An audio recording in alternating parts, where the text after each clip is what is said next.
Кейіпкер оқиғаны бірінші жақтан баяндайды. Әңгіме: қазақ салған егіндей аламыштау сақалым бар. Алдырмаймын десем, әйелім тура тізе қылады, деп басталады. Әйелі оған ұрысып, шаштаразға барып сақал мұртын алып келуді бұйырады. Алайда басты кейіпкерге шаштаразға барған мүлдем ұнамайды. Оның 3 түрлі себебі бар дейді. Біріншіден, Алматыда мастер аз, ал сақал көп, сондықтан кезегіңді ұзақ күту керексің. Екіншіден, басының айналасына бақандай 3 теңге алады. Ақша сақалша өзінен өзі өніп отыратын нәрсе емес қой. Ал үшіншіден, шаштараздың иығына мініп алып жаудыратын сауалынан ығыр болам, дейді кейіпкер.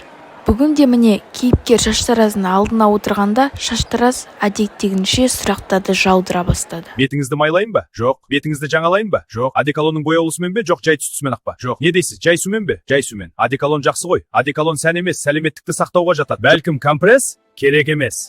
Бетіңізді ұндайын ба? Жоқ. Шашыңызды дымдайын ба? Жоқ. Қына сумен бе? Жоқ. Жай сумен ақ.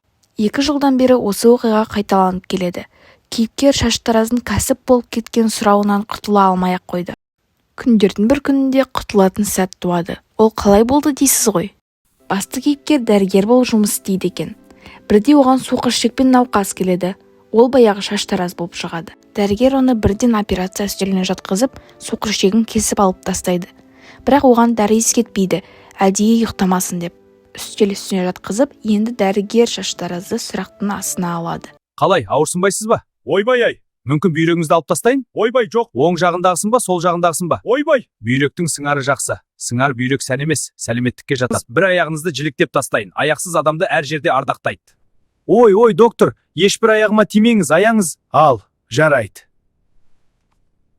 Басыңыздың құйқасын тіліп, бас сүйегіңіздің жігінен азырақ дем шығарып қоюға қарсы болмассыз деймін.